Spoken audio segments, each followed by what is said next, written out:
आम्ही एकत्र आलोय ते एकत्र राहण्यासाठी. राज ठाकरेंसोबतच्या युतीवर उद्धव ठाकरेंचं मोठं वक्तव्य. या शिवतीर्थाच्या पलीकडे आणखीन एक शिवतीर्थ आहे, ते सुद्धा आपलंच मानायला पाहिजे. हे शिवतीर्थ आपलंच आणि पलीकडचं दुसरं शिवतीर्थही आपलं मानायला पाहिजे. ठाकरे बंधूंच्या युतीवर राऊतांचं सूचक विधान. भर पावसात भिजत उद्धव ठाकरेंचं भाषण. राष्ट्रीय स्वयंसेवक संघ भाजपसह शिंदेंवर केली घणाघाती टीका.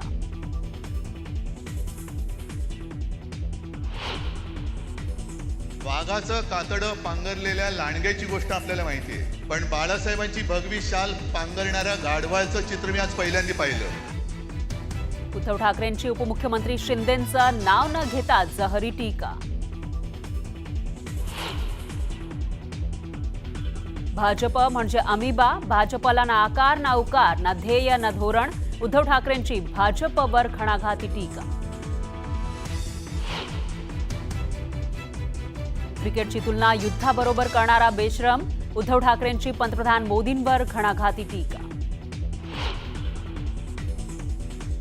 संघानं 100 वर्ष मेहनत घेतली, पण संघाला बिशारी फळं लागली. उद्धव ठाकरेंची राष्ट्रीय स्वयंसेवक संघावरही घणाघाती टीका. त्यांनी शस्त्रपूजेसाठी दिल्लीतून अमित शहांचे जोडे आणलेत. संजय राऊतांचा शिंदेंवर जोरदार हल्लाबोल.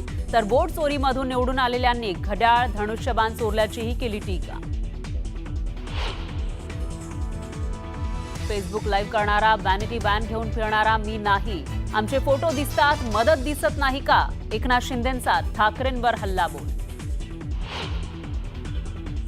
आणि तुम्ही गट प्रमुख नाही तर कट प्रमुख आहात. गेलो तो कचरा, पण तुम्ही कधी आत्मपरीक्षण करणार का? शिंदेंनी ठाकरेंना सुनावलं.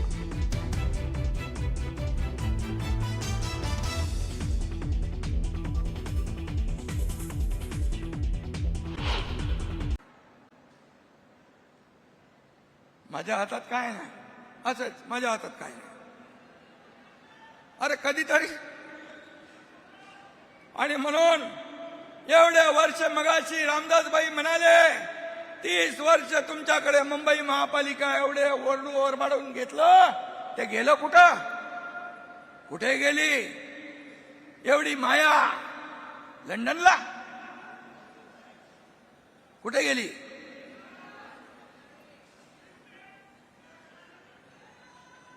आणि म्हणून मी आपल्याला एवढंच सांगतो, मुख्यमंत्री माझी लाडकी बहीण योजना जी सुरू केली, त्या बाबतीमध्ये खूप उलट सुलट अफवा पसरवतात विरोधक.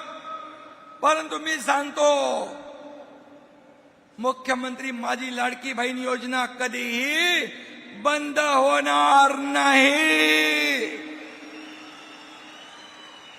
हा एकनाथ शिंदेचा शब्द.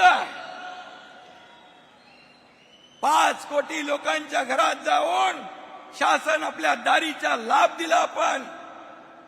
आणि म्हणून एवढं सगळं 2.5 वर्षाच्या मुख्यमंत्री पदाच्या कारकिर्दीमध्ये काम केलं. म्हणून महाराष्ट्रामध्ये झालेल्या विधानसभेच्या निवडणुकांमध्ये लँडस्लाइड विक्ट्री मिळाली. 232 आमदार महायुतीचे विजयी झाले. आणि म्हणून मी आपल्याला सांगतो, सर्व निकष बाजूला ठेवून या ठिकाणी मदत केली जाईल. म्हणाले पीएम केअर योजना. पीएम केअर योजना म्हणजे प्रधानमंत्रीची योजना, त्याच्यातून पैसे द्या. अरे पीएम केअर योजना कोविडसाठी होती, एवढं पण कळत नाही. तुम्ही कोविडमध्ये 600 कोटी जमा केले, एक पैसा तरी खर्च केला? सांगा. तुम्हाला प्रधानमंत्री महोदयांवर आरोप करण्याचा अधिकार आहे?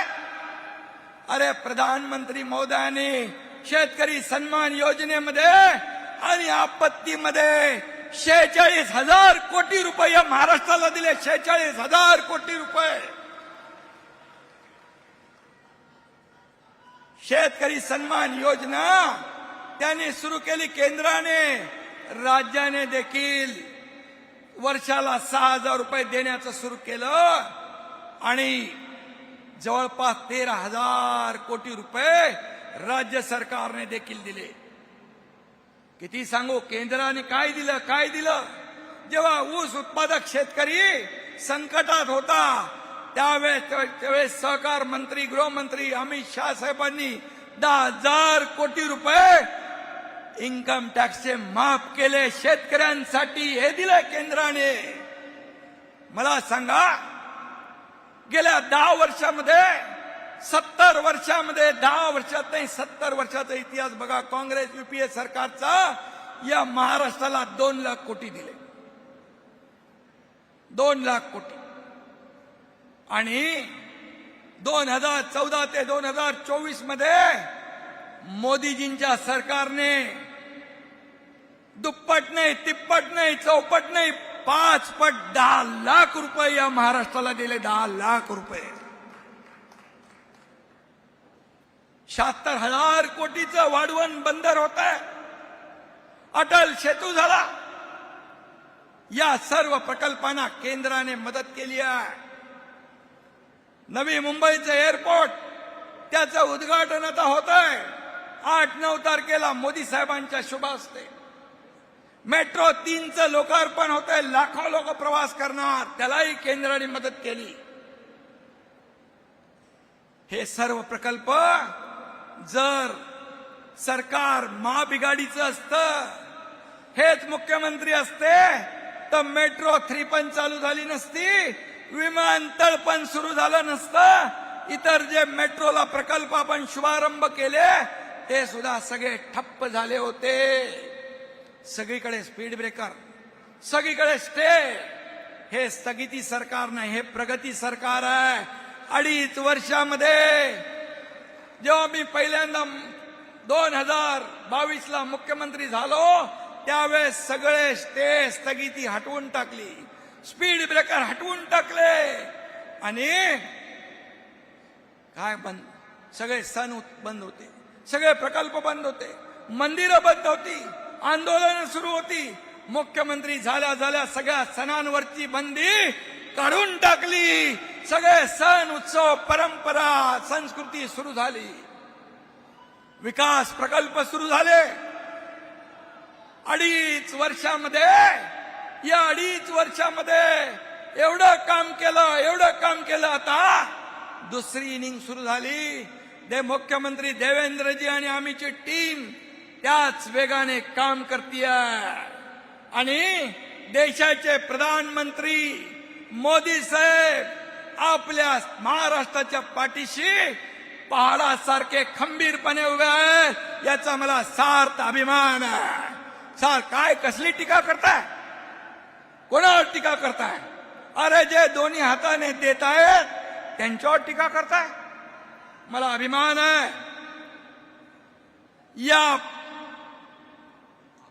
पहलगाम मध्ये आपल्या बहिणींचं कुंकू पुसण्याचं पाप ज्या आतंकवादी पाकड्यांनी केलं त्याला धडा शिकवण्याचं काम आपल्या भारतीय लष्कराने आणि प्रधानमंत्री मोदीजीने केलं.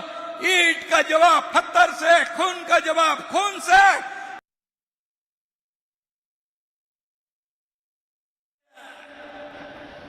तुमचे अमले एवढे लोक, शेकडो हजारो लोक निष्पाप बळी पडले. मुंबईत बॉम्बस्फोट झाले, 26/11चा हल्ला झाला आणि तुम्ही कुणाच्या तरी दबावाला बळी पडून पाकिस्तानवर हल्ला केला नाही हे कबुली तुम्ही देताय. हा नामर्दपणा, हा भेकडपणा, ही देशाची गद्दारी आणि बेईमानी आहे. उलट बघा, मोदीजींनी पाकिस्तानला धडा शिकवला. कोणी आधी मध्ये यायचं नाही, आम्ही आणि पाकिस्तान बघून घेऊ आणि ऑपरेशन सिंदूर अभी जारी है हे सांगणारा कोण? या देशाचा प्रधानमंत्री नरेंद्र मोदी. याचा आपल्याला अभिमान आहे. तो पाकिस्तान म्हणतो आमच्याशी नडू नका, आम्ही नाही तर काही आम्ही पण दाखवता का? अरे कोण तुम्ही दाखवणार? गीदड़ शेर की खाल पहनकर शेर नहीं बनता, शेर शेर वही शेर होता है और उसका नाम है प्रधानमंत्री नरेंद्र मोदी. मी अभिमानाने सांगतो. का नाही सांगायचं? ऑपरेशन सिंदूर नंतर जे विदेशामध्ये सगळी आपली शिष्टमंडळ पाठवली, त्या शिष्टमंडळाचं नेतृत्व एका करण्याचं काम आपल्या खासदार डॉक्टर श्रीकांत शिंदे याला दिलं. का नाही त्यांच्याबद्दल चांगलं बोलायचं? अरे चांगल्याला चांगलं बोला म्हणून बाळासाहेबांनी शिकवलंय. तामिळनाडूत आता जी दुर्घटना घडली त्या शिष्टमंडळात देखील श्रीकांत गेला. त्या विदेशामध्ये आपला मिलिंद देवरा गेला. ही शिवसेनेची शान आहे. हा शिवसेनेचा स्वाभिमान आहे. शिवसेनेचा अभिमान आहे की आपल्याला या देशाची सेवा करण्याची, देशाची सेवा करताना नेतृत्व करण्याची संधी देखील देत आहे.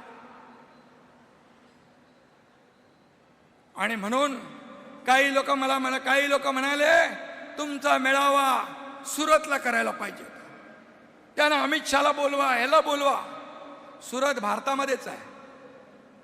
अरे आम्ही तर त्यांना बोलवायला आम्हाला बिलकुल काही वाटणार नाही, पण तुमचा मेळावा तुम्ही पाकिस्तानमध्ये करायला पाहिजे होता. पाकिस्तानमध्ये